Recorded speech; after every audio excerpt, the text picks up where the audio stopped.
Kuludu khalata sengikhona sengiphathi yona channel yakhe hamba phambili kezo mina kuveza ngintuthu ngakhumala bathi ilas bona makumede mhlambe emangabe usemusha la ikhanzo phinde futhi ngicela uqinisekise ukuthi subscribe ungakhohlwa ukucomment nokulike ekanjalo futhi nokushare okuyikona okukhulu kunakho konke bafethu esiyabonga nje nasasibekezela lapha nenkinga ehlangana nazo lapha la kuzokhumbula ukuthi ke ekulezi insuku isikhathi esimbi impela isikhathi esibheda kakhulu lesi esithinda lapha nendaba yellow shedding akusebenzeki enhlobo lapha nakuthi uthathe ufuna ukusebenza kuvele ukuthi inyampu ugesi usabatheke ubabazulu ukuhamba ugesi kuvele ukuthi inyampu network kodwa ke nasibekezelela konke amavideo siwafakayo nenza sure ukuthi niyawabuka bafethu asingahlali lapho kasidlule phambili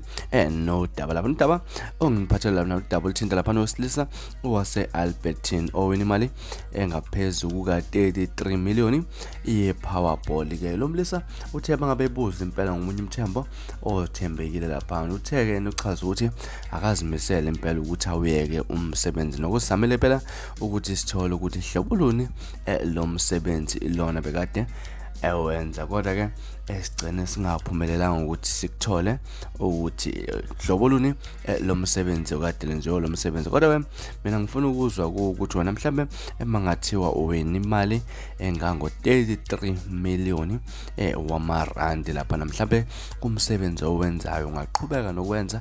okanye mhlambe ungayeka usiqalela okunye okusha noma ke ungaqhubeka nomsebenzi hlela mana comment section ungixoxele kabanzi ukuthi wena luthini lakho uva ngalolu daba mina ke ngila sibona amakomenti sengiphuma kanjena ke kodwa ngiyabuya futhi ku video elandelayo ngesikhathi esilandelayo kwakho subscribe nibe nosuku lumnandi ngithanda kakhulu.